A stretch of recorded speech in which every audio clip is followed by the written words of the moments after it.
Hi, boys and girls. So today we are working on Chapter 5, Lesson 1, Rounding Decimals. So we are on page 303, if you were following along.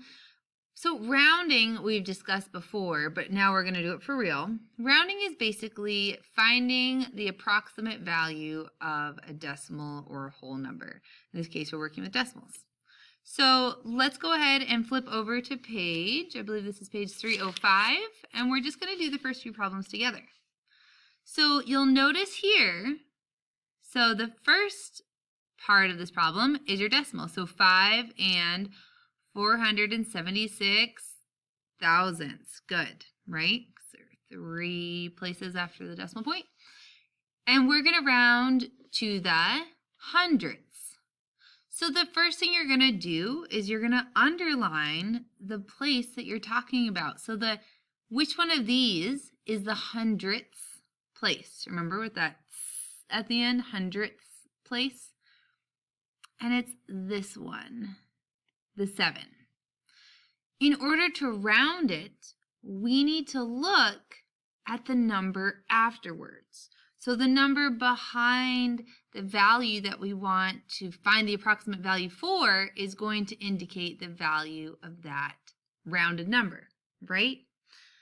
Okay, so when I look on my number line, and I'm just going to draw this over here, I have a 0, and it goes all the way up.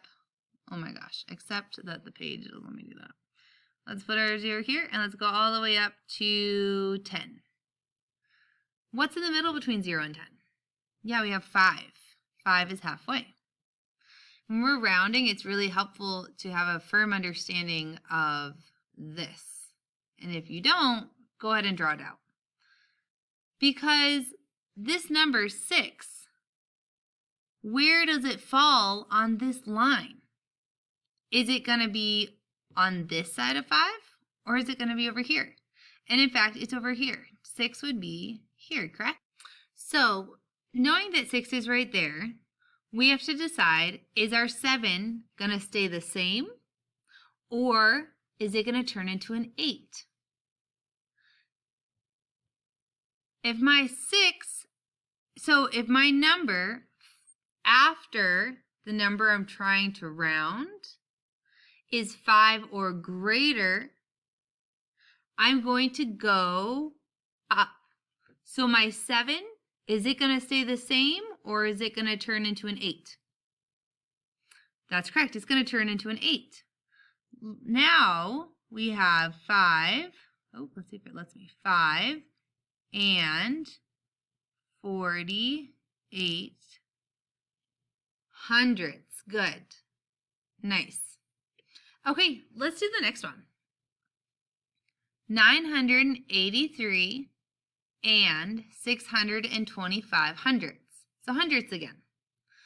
All right, I'm going to underline my spot that I'm going to round. It's right in the middle because I know I have tenths, hundredths, thousandths. Looking at my hundredths place, and in order to decide whether I should keep the 2 or whether I should go up 1 is going to be my 5. So the number in the thousandths place is really the number that's doing all the work here, and the 2 just, behaves accordingly. So let's look at this. My 5. Where is my 5 on this line? It's right in the middle.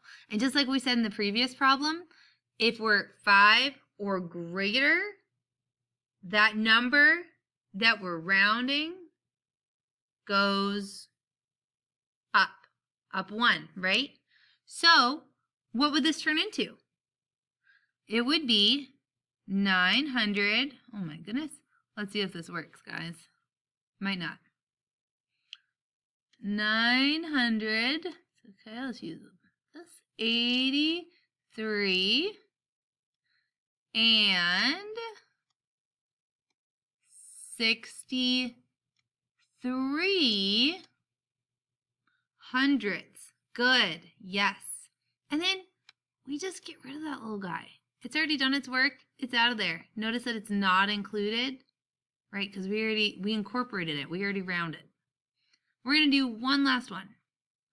So 28 and 6/10. Now we're not rounding to a decimal place necessarily. We're rounding to one of the whole numbers. So our decimals are going to inform our whole numbers. It's kind of interesting. Same principle though.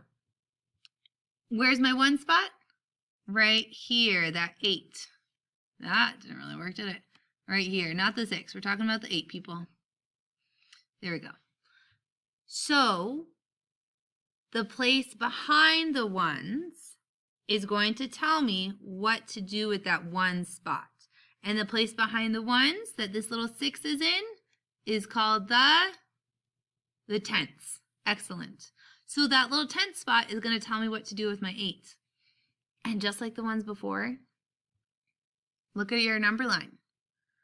Where does that 6 fall? Is it closer to 10 or closer to 0? It's closer to 10. Yeah, 5 or more, go up.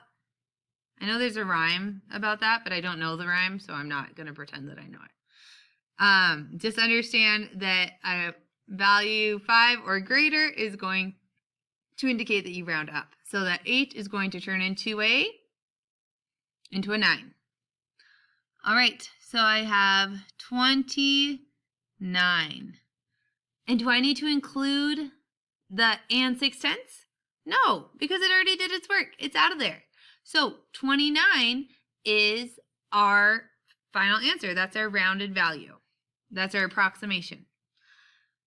All right, I would like you to complete this page. That's your work for today. If you need help, come to the 1:30 help session and we will get you all sorted out. All right, good luck.